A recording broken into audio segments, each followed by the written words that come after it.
السلام علیکم ورحمۃ اللہ وبرکاتہ۔ بسم اللہ الرحمن الرحیم۔ آج کا ہمارا چیپٹر ہے یہودیوں کی شرارتیں۔ آئیے شروع کرتے ہیں۔ یہودی اگرچہ ہجرت کے پہلے سال ہی امن و شانتی کا عہد مسلمانوں سے کر چکے تھے، لیکن ان کی شرارت پسندی نے انہیں زیادہ دنوں تک چھپا رہنا پسند نہ کیا۔ عہد کرنے کے 1.5 سال بعد ہی شرارتوں کی شروعات ہو گئی۔ جب مسلمان نبی صلی اللہ علیہ وسلم کے ساتھ بدر کی لڑائی کے لیے گئے ہوئے تھے، انہیں دنوں کا ذکر ہے کہ ایک مسلمان عورت جو دودھ بیچنے گئی، کچھ یہودیوں نے عورت کو پکڑا اور سارے بازار میں ننگا کر دیا۔ عورت کی چیخ پکار سن کر ایک مسلمان موقع پر جا پہنچا۔ اس نے غصے میں آ کر فسادی یہودیوں کو قتل کر دیا۔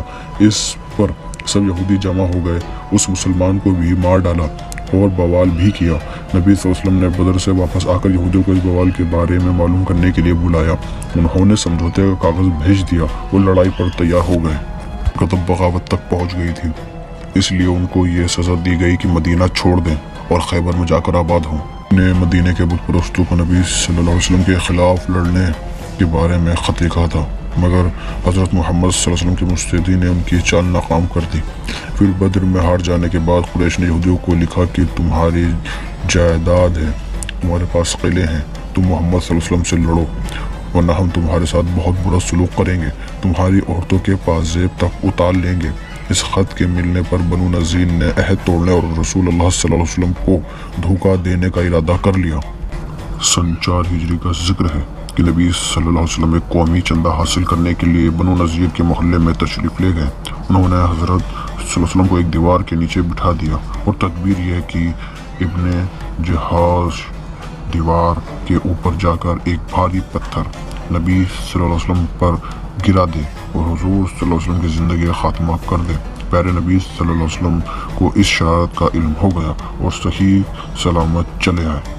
آخرکار مجبور ہو کر پیارے نبی صلی اللہ علیہ وسلم نے ان کے قلعے کو گھیر لیا۔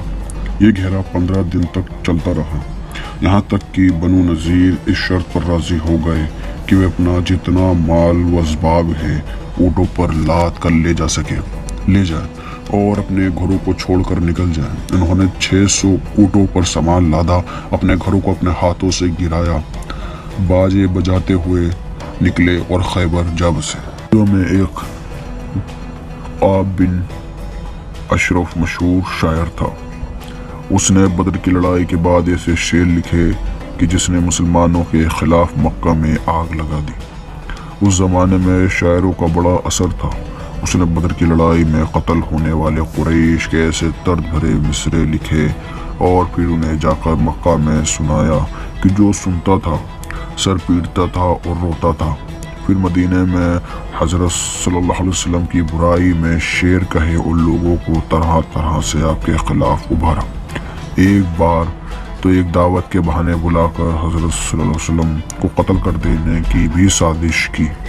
ان حالات کو دیکھتے ہوئے آپ نے صحابیوں سے مشورہ کیا کہ کیا ہونا چاہیے۔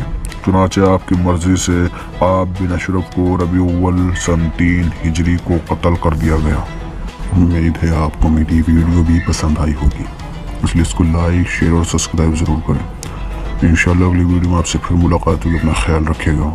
اللہ حافظ۔